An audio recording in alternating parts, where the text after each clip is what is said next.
Hello everyone and welcome back to my channel. I hope you're all well. This movie is just the biggest disappointment ever. It had so much potential in terms of retro gaming aliens taking over the world, but it just completely fell flat. It's really disappointing, especially when other gaming movies, have laid a blueprint to show that it can be done so well, such as Wreck-It Ralph. It just, it's really disappointing.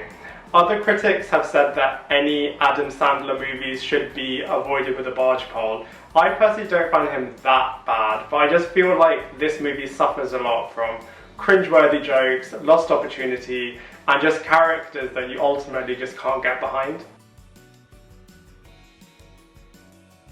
So the movie starts off with a group of kids playing arcade games in the 80s, and there's a rivalry between two of the kids in a game of Donkey Kong.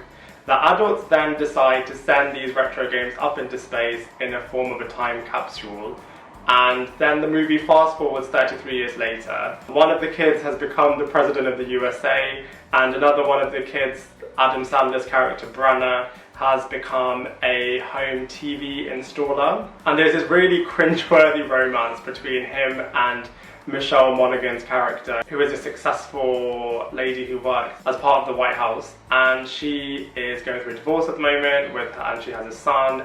So they have a very bizarre romance that you can't really get behind, but it's kind of like the romance of the movie.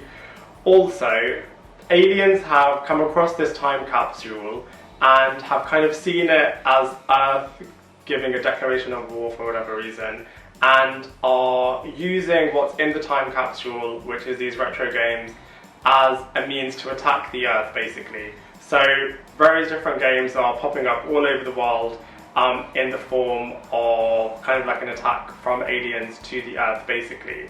So the army in the USA are trying to defeat these aliens, and then Adam Sandler's character Brenner and his arcade friends try to intervene one time when the aliens are attacking in the form of the game Centipede.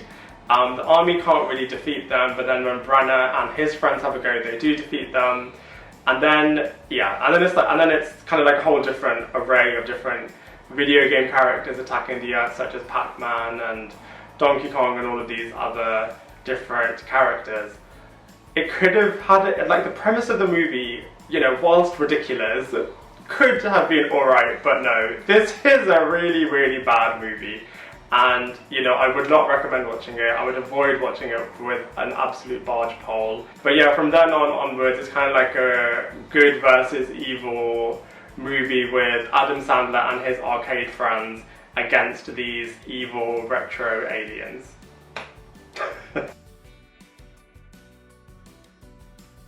So overall, the acting and the characters in this movie are just really, really bad. It's in every sense of the word an Adam Sandler movie. He's definitely the main character, he's the main protagonist.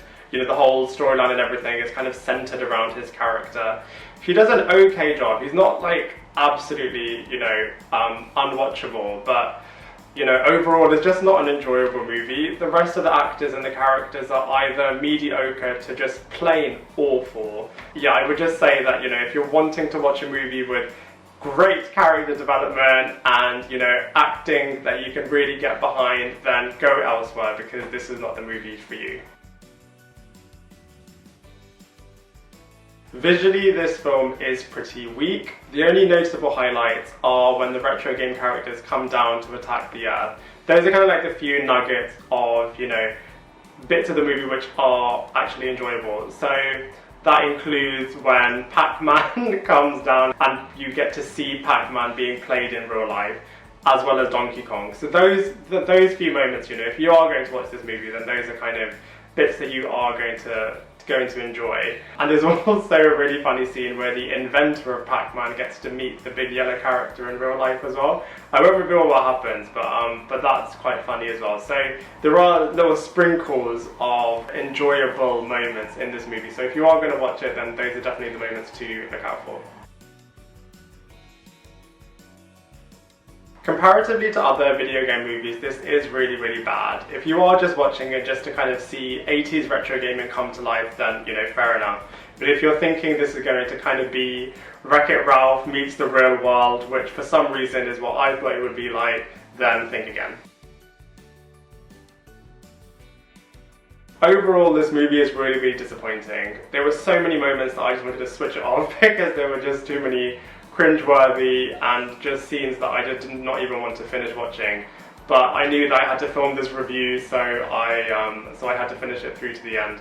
I would recommend watching it because you're just going to want your time back. There are so many other movies that you can watch on the Netflix catalogue that I just would say to avoid this movie. It gets a 2 out of 10 from me. The only saving grace are the Pac-Man and Donkey Kong scenes, but overall I would not suggest watching it. And there you have it. Thank you very much everyone for watching my review of Pixels. If you have any different comments or views or thoughts, then please feel free to leave them in the comment section below, and I look forward to seeing you in my next video.